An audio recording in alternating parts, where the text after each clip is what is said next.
Dear students, let's begin with a new chapter, The Hoop, written by Fyodor Sologub, translated by John Cornus. Before we start the lesson, I would like to give you some brainstorming questions. Do you all feel like going back to childhood and playing with toys?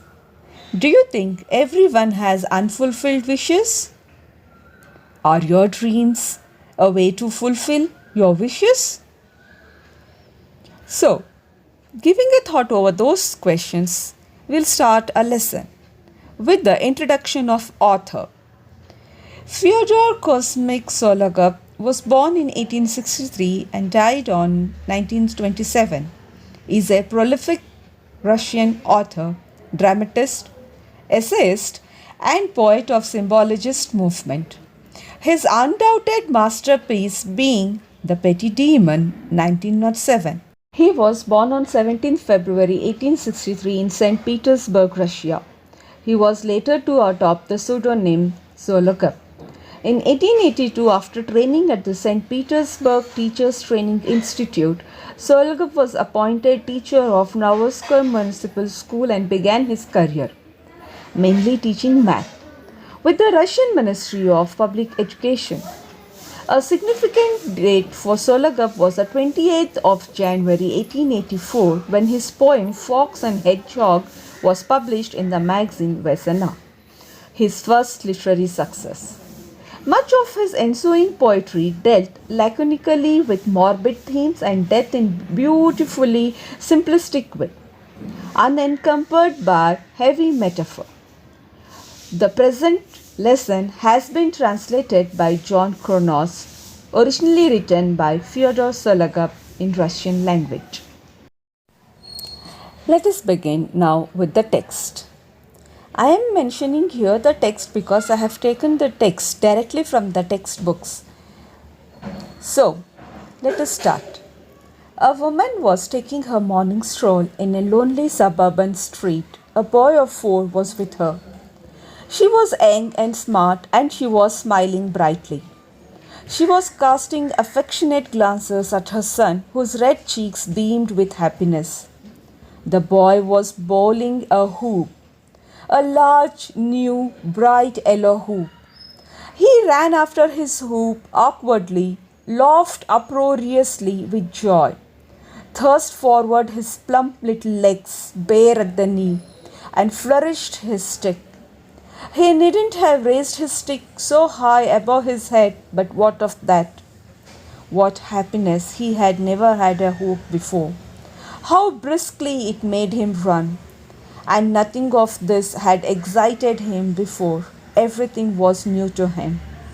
The streets in early morning, the merry sun, and the distant dim of the city. Everything was new to the boy and joyous and pure. A shabbily dressed old man with coarse hands stood at the street crossing. He pressed close to the wall to let the woman and the boy pass.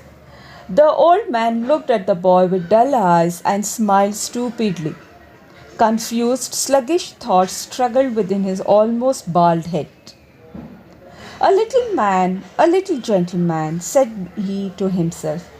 Quite a small fellow, and simply bursting with joy. Just look at him cutting his laces. He could not quite understand it. Somehow it seemed strange to him. He recalled his younger days, their hunger, their cold, their drubbings.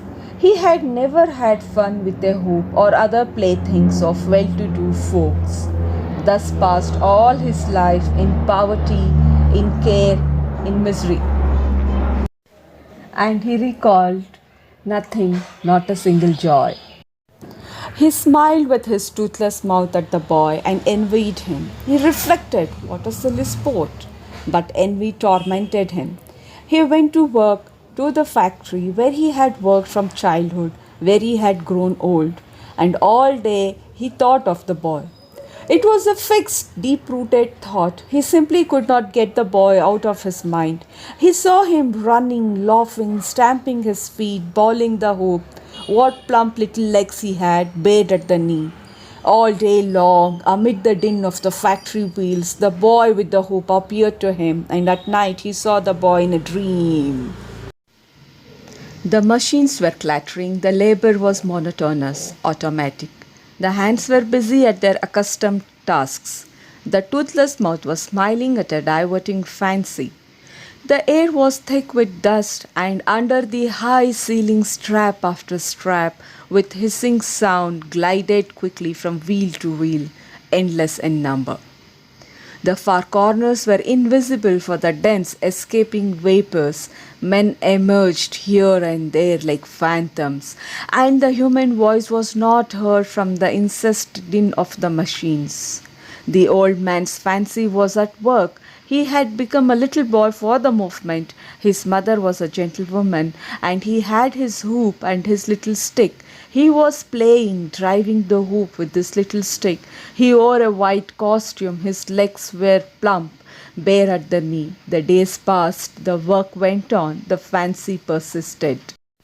The old man was returning from work one evening when he saw the hoop of an old barrel lying in the street.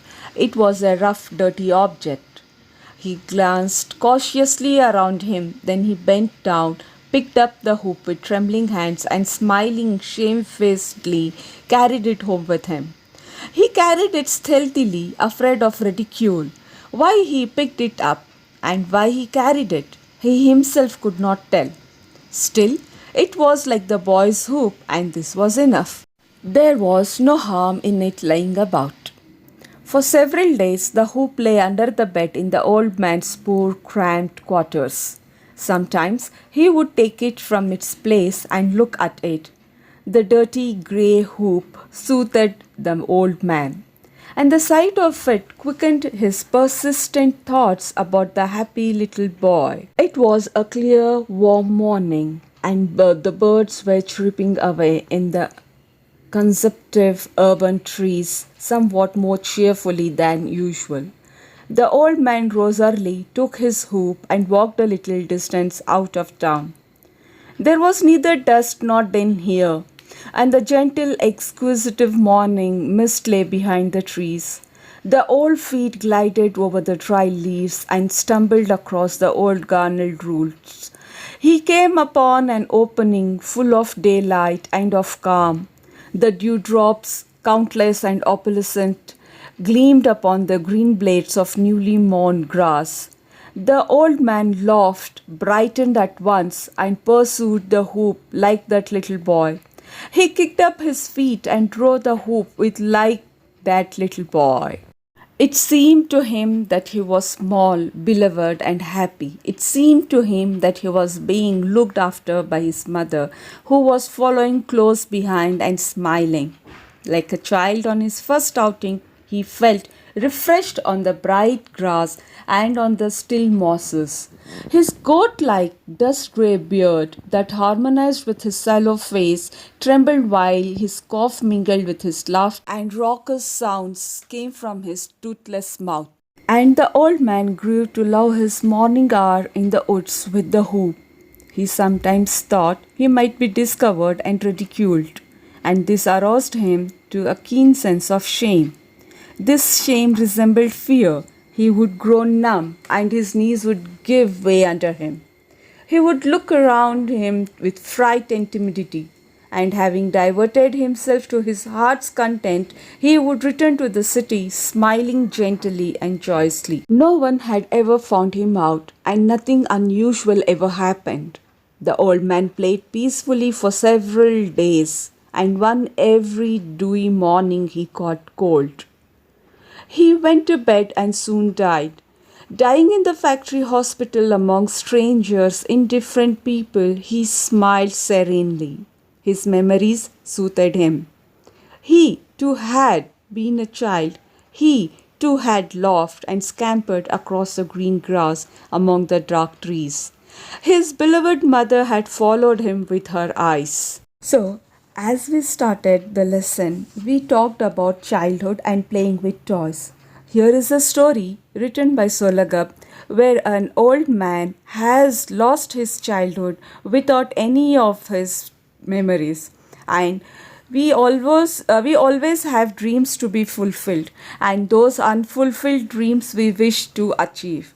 So here in this short story, this is a very beautiful way of telling and depicting it in a very simple way, that the old man who sees that little boy on the streets in the suburbs, he is mesmerized by his happiness and he wants to relive those moments. So he starts playing and he relishes and he enjoys his days in the last. He thinks to himself that he has fulfilled his dream of living a childhood, and thus he dies with serenity in the hospital among the strangers. So, the takeaway points here are: childhood memories are remembered, and the old man tries to live moments of missed childhood days because of poverty and cares. There is no end to being a child at heart, any point of given time, and the child is all of us should be alive all through the life. For any queries and doubts, mention in the comment section below. Stay home, stay safe. Signing off, Alia Naz.